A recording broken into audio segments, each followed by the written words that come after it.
Olá, queridos alunos. Bom, nós vamos trabalhar o trovadorismo, como eu já comecei a trabalhar com vocês.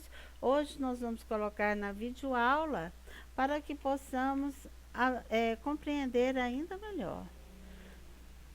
Então, o trovadorismo é a escola literária que corresponde ao período da Idade Média e a primeira fase da história de Portugal, de 1198 a 1418. Ele está ligado à independência de Portugal e à origem da língua portuguesa. Reúne um conjunto de manifestações literárias,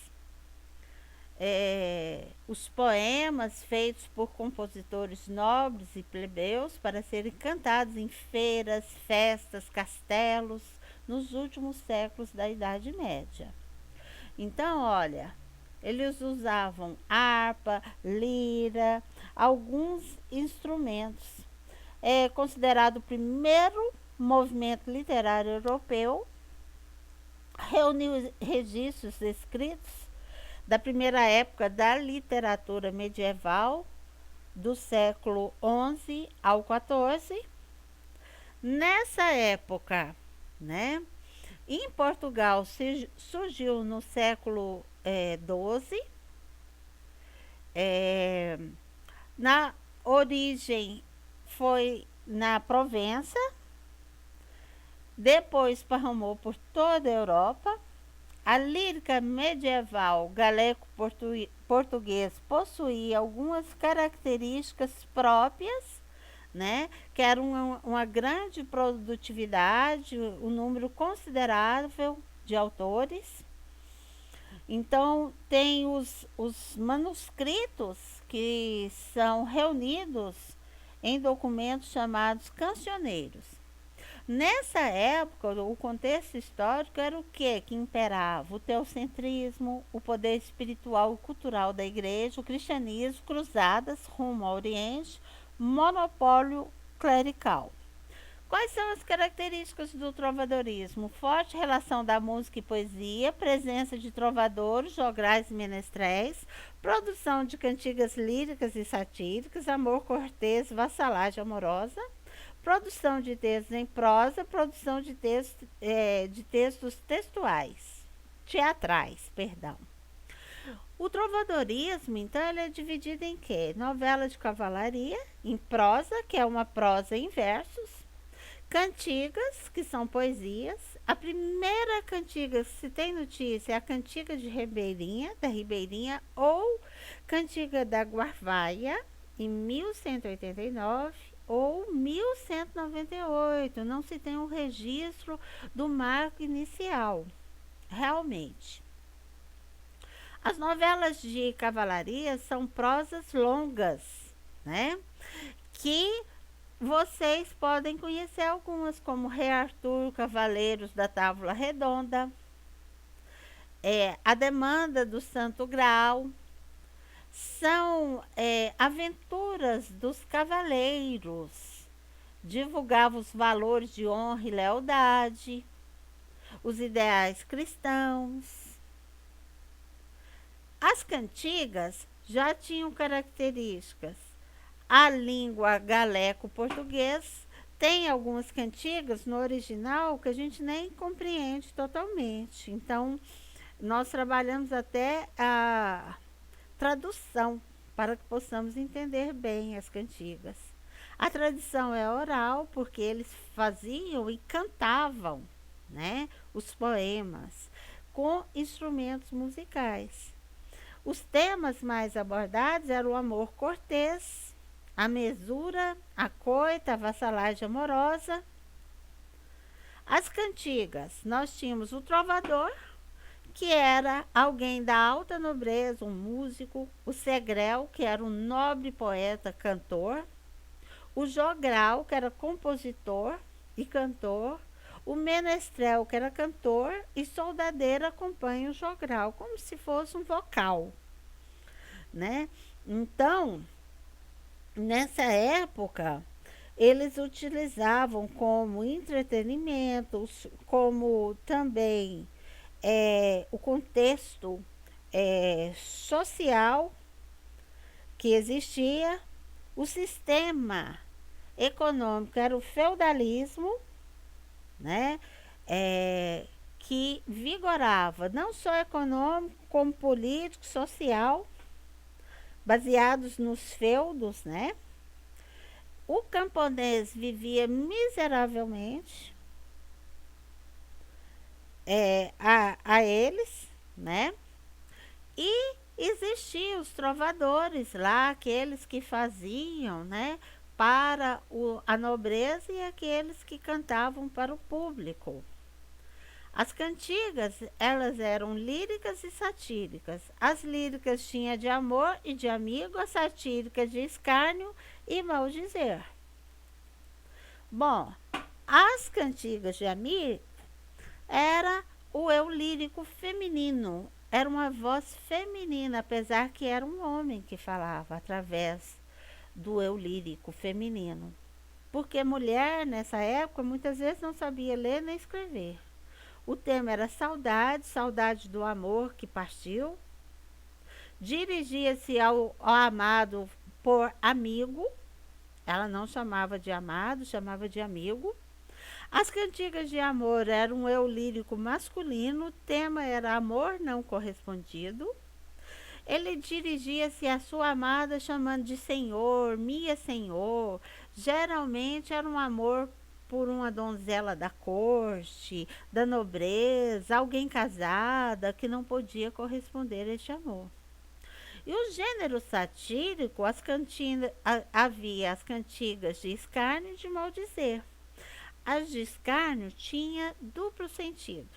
Era uma crítica indireta. Ela podia ser social, política, mas não se dizia o nome de quem estava sendo criticado.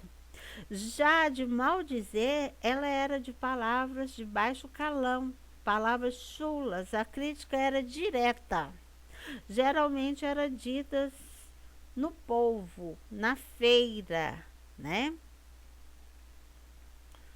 Então, as características das cantigas de amor eram influências dos trovadores provençais, escritas em primeira pessoa, o eu lírico é masculino, o cenário é a rotina palaciana e aristocrática das cortes, declaração de amor à mulher amada. A amada é reverenciada inatingível, demonstração da servidão amorosa, que nós chamamos de vassalagem amorosa, sentimento amoroso, aflição e desgosto. Nas cantigas de amigo, tinha a influência da tradição ibérica popular, escritas em primeira pessoa. O eu lírico era feminino, mas os autores eram homens. O ambiente é rural ou urbano. Sofrimento da mulher separada do amante ou amigo. Sentimento de angústia e tristeza. Desejo de relacionamento entre nobres e plebeias, reflexo da sociedade patriarca. Tudo isso influenciava aqui nas características das cantigas de amigos. Bom, aí nós temos as cantigas de escárnio e de maldizer. As de escárnios eram poesias satíricas, né? De humor e de satirizar, de ironizar, né? Seja o contexto social, político, econômico, as críticas eram indiretas, uso de linguagem irônica, usavam trocadilhos, ambiguidades, que é duplo sentido. É uma crítica, como eu já falei, ao contexto político-social. A pessoa satirizada não era revelado o nome, mas geralmente era alguém da nobreza, do clero. As cantigas de maldizer, elas são poesias satíricas indiretas. Linguagem grosseira, chulas a linguagem. Uso de ironia e expressões de duplo sentido. Ridiculariza pessoas, a sociedade medieval e os costumes da época. O nome da pessoa satirizada era exposto, era identificado. E muitas vezes isso aqui era bem nas praças, nas feiras livres. Os principais autores do trovadorismo em Portugal eram o rei Dom Dinis, 1261 a 1325, Pai Soares de Taveirós, João Soares Paiva, João Garcia de Guilhade, Martim Codás e Aires Teles. Os cancioneiros do trovadorismo, que são isso? Os cancioneiros são coletâneas de manuscritos das cantigas trovadorescas. Foram produzidos em galego-português na primeira época medieval, a partir do século XI. Eles reúnem cantiga de amor, amigo, escárnio, maldizer, e que foram escritos por diversos autores. Esses são os únicos documentos que restaram para o conhecimento das obras trovadorescas. E hoje em dia nós podemos encontrá-los nas bibliotecas da cidade de Lisboa e do Vaticano. Então isso aqui são tesouros, né? Os 3 cancioneiros que reúnem as cantigas trovadorescas são Cancioneiro da Ajuda, constituído de 310 cantigas. Esse cancioneiro se encontra na biblioteca do Palácio da Ajuda, em Lisboa. Deve ser mais ou menos do século XIII.